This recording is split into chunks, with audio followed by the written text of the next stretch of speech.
से मेरा तो ये बोलना है कि इनको महागठबंधन की सदारत भी छोड़ देना चाहिए। एमआईएम से रहे कि आप पूरी पार्टी को लेके चले जाओ, कहीं हम कुछ नहीं बोलेंगे, लेकिन एमआईएम के आदमी को तुम महागठबंधन से डालेंगे तो ये एकदम कानूनी तौर से भी गलत है और मैं समझता कि इखलाकी तौर से भी इन्होंने गलत काम किया है। तो मुफ्ती साहब ने जो रिपीट किए लोगों को, 2 लोगों को, तो मेरा सिर्फ ये लड़ाई थी कि जो लोग नहीं गए हैं उनको लो था, लेकिन ये लोगों का हक मारा गया। एमआईएम से इतने ही वो हैं और एमआईएम के एमएलए हैं, तो महागठबंधन से इस्तीफा दे दो सदारत से, आप एमआईएम में रहो, कुछ भी करो, आप आज़ाद रहेंगे। तो फिर मुफ्ती साहब के ऊपर ऐसी क्या मजबूरी थी, क्या दबाव था, या उनको नहीं समझता था कि उन्होंने एमआईएम के एक आदमी को महागठबंधन से स्टैंडिंग में डालने की कोशिश की। ये एकदम पीछे से जोर दरवाजे से जूता पहन के घुसने वाली बात कर रहे हैं।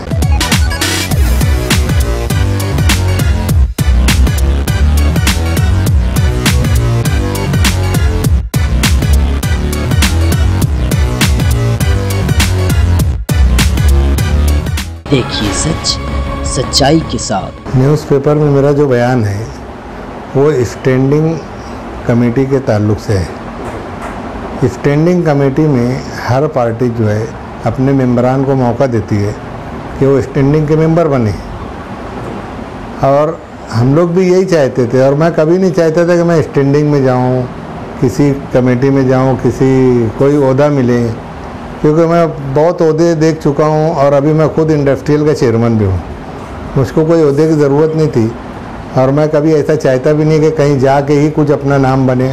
खुदा का फजल है मेरे साथ। तो स्टैंडिंग का जब मामला आया तो मुफ्ती साहब ने जो रिपीट किए लोगों को, 2 लोगों को जो पहले स्टैंडिंग में रह चुके थे, तो मेरा सिर्फ ये लड़ाई थी कि जो लोग नहीं गए हैं उनको लो, मुझको लो। मैं कभी नहीं बोला या मुझको जाना चाहिए, मेरी कभी ख्वाहिश भी नहीं थी और मैं ऐसा चाहता भी नहीं था, लेकिन ये लोगों का हक मारा गया।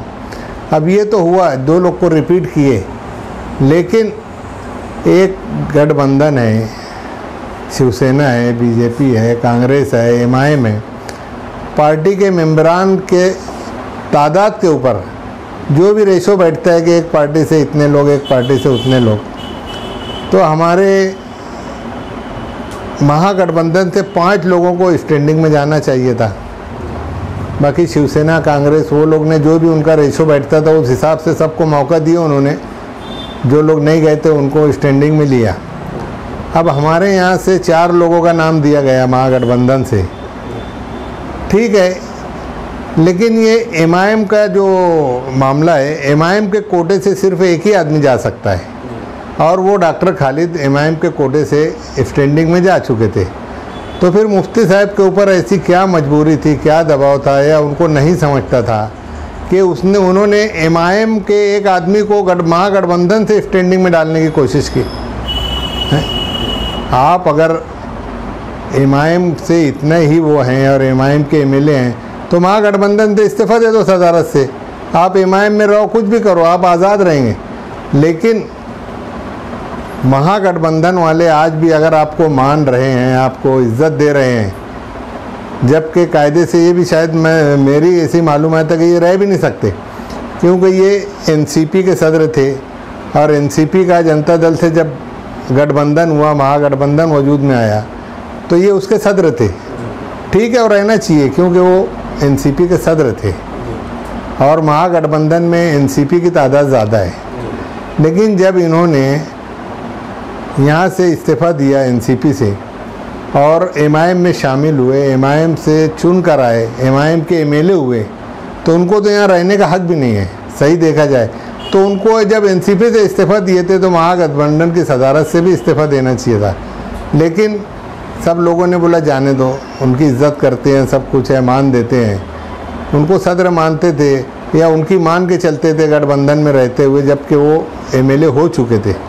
तो अब ये एकदम से जूता पहन के घुसने वाली बात कर रहे हैं कि महागठबंधन के 5 लोगों को जाना चाहिए तो 4 को दे के एमआईएम का आदमी दे रहे, यानी तुम यहाँ पार्टीबाजी कर रहे, तो खुल के चले जाओ ना एमआईएम में, यहाँ से इस्तीफा दे दो। ये जो हालात चल रहे हैं ना, ये देख के लग रहा है कि ऐसा उनके ऊपर दबाव है कुछ, जब ना ऐसी हरकत किए।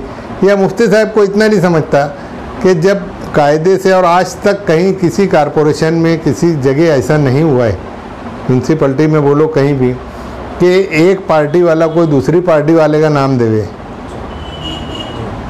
किसी ओहदे के लिए, किसी चीज़ के लिए। ये तो एकदम नए ही काम करने जा रहे थे। तो अगर इनके ऊपर कोई दबाव था, कोई मजबूरी थी, या इनकी दिली ख्वाहिश थी कि मैं एमआईएम का हूँ तो एमआईएम के 2 लोग जाएं, एक एमआईएम से कायदे से जाए और एक को मैं इधर से डाल दूँ, तो उनको कम से कम वकील से मशवरा करना चाहिए था।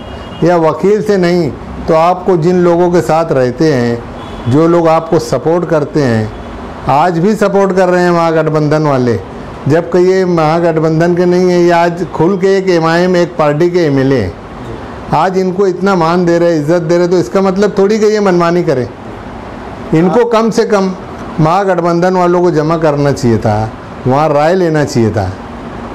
ये एकदम पीछे से जोर दरवाजे से अब 2 लोग जो पहले से स्टैंडिंग के मेंबर रह चुके हैं वो लोग को भी डाल दिए। उसके बाद भी कोई एतराज़ नहीं था कि जाने दो, मुफ्ती साहब बोल रहे हैं ना, ठीक है जान दो, मुफ्ती साहब का बोलना है तो। लेकिन एमआईएम के आदमी को तुम महागठबंधन से डालेंगे तो ये एकदम कानूनी तौर से भी गलत है, और मैं समझता कि अखलाकी तौर से भी इन्होंने गलत काम किया है। उनको ये मान लेना चाहिए, और महागठबंधन से मेरा तो ये बोलना है कि इनको महागठबंधन की सदारत भी छोड़ देना चाहिए। एमआईएम से रहे कि आप पूरी पार्टी को लेके चले जाओ, कहीं हम कुछ नहीं बोलेंगे। सर आपकी तरह जो और कुछ लोग भी सोच रहे हैं, हाँ, वो राष्ट्रवादी से उनका मानना है कि राष्ट्रवादी से हम चुन कर आए थे, हाँ, कमाल साहब, हाँ, तो क्या आप उनको समर्थन कर रहे हैं, उनके साथ ये आप सोचते हैं वैसा? नहीं, मेरा ऐसा बोलना है कि हम लोग बहुत ज़्यादा पार्टीबाजी नहीं करते, पार्टी लेकर नहीं चलते, मिलजुल कर रह रहे हैं, मिलजुल के काम करना चाहते।